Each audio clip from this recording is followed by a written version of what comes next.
अब हामी पढ्ने हो acceleration of a rolling body in an incline plane. यसको लागि हामीले एउटा फिगर बनाउँछौँ।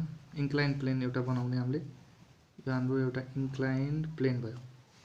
अब भनौँ हामीले के सपोज गर्छौँ, यहाँ एउटा सर्कुलर सिमेट्री वा स्पियर डिस्क कुनै नि कुरा सपोज गर्न सक्छौँ, तर सर्कुलर हुन पर्यो।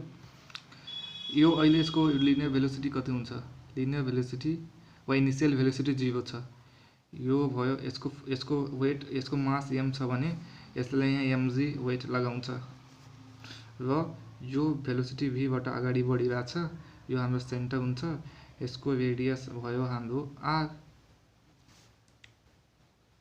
अब हामीले यसले मानौँ x डिस्टेन्स कभर गर्यो, s डिस्टेन्स के गर्यो कभर गर्यो, s डिस्टेन्स यो सेन्टर भयो, यसले यहाँ s डिस्टेन्स कभर गर्छ भने अब यो एङ्गुलर भेलोसिटी ओमेगाबाट तल गइरहेछ भने यसरी यो हाम्रो भयो हाइट।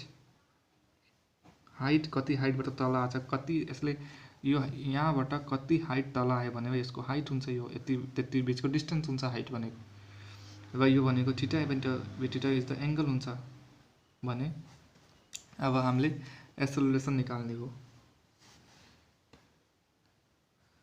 एक्सेलरेसन निकाल्नको लागि अब हामीले के गर्ने हो, अब when the body,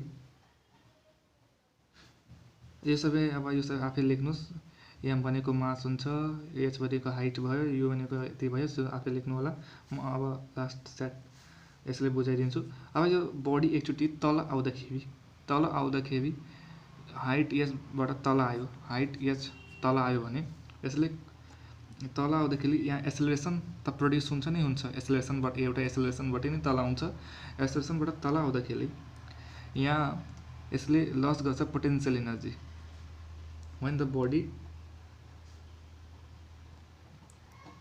rolls down it loses potential energy, यसले लुज गर्छ पोटेन्शियल एनर्जी। न potential energy lost by body कति हुन्छ, potential energy lost by body कति हुन्छ, potential energy lost by body भनेको हाम्रो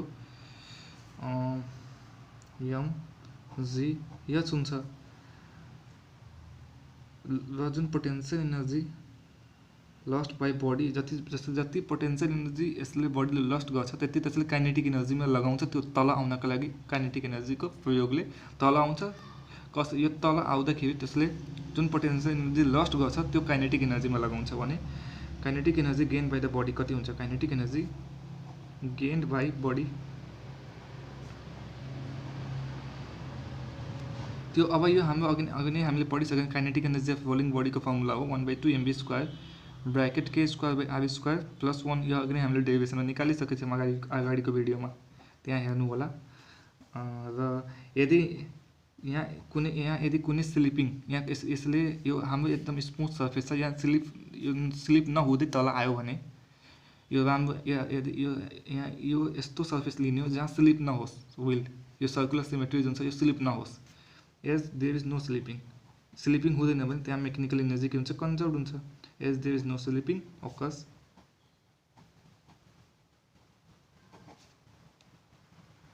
मेकानिकल एनर्जी के हुन्छ, कन्जर्भ हुन्छ। मेकानिकल एनर्जी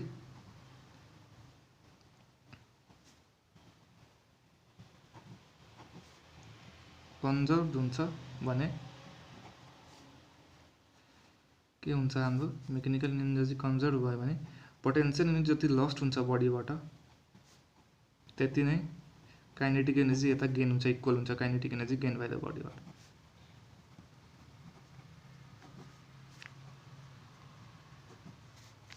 भयो भने potential energy lost by body कति हुन्छ, mgh हुन्छ। यो 1/2 mv स्क्वायर के square by R square plus 1 हुन्छ। यहाँ mm काटिने भयो। अब यहाँ जुन यो थीटा छ यो थीटालाई हामीले साइन थीटा लिन्छौँ। ल त्यसले एउटा ट्रायङ्गल इनर ट्रायङ्गल यसले एउटा रेक्टेङ्गल राइट एङ्गल ट्रायङ्गल मानेर यो एउटा राइट एङ्गल ट्रायङ्गल भयो भने साइन थीटा भनेको कति हुन्छ, h by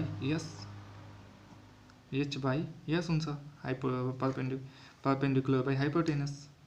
no h equal to कति भयो, s साइन थीटा र यहाँ हाम्रो जुन यहाँ h छ यहाँ हामीले यसलाई पुट गर्छौं g s sin theta is equal to 1/2 v square bracket k square by r square plus 1।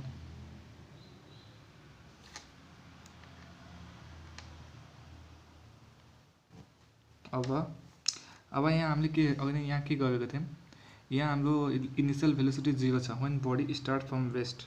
Initial velocity 0 हुन्छ भने त्यसको v square is equal to u square plus 2s जुन छ equation, v square is equal to यहाँ u square के हुन्छ 0 हुन्छ, then equation of the body कति हुन्छ v square is equal to 2as हुन्छ। र हामीसँग v स्क्वायर त यहाँ छँदै छ, यो v स्क्वायर को भ्यालु हामीले यहाँ राख्छौं gs sin theta v square भनेको 2as। अब 2 त काटिन्छ, 2 त काटिन्छ भने k square by r square plus 1।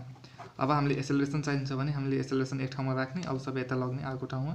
यहाँ एसएस काटिने भयो g sin theta by k square by r square plus 1। यही नै हाम्रो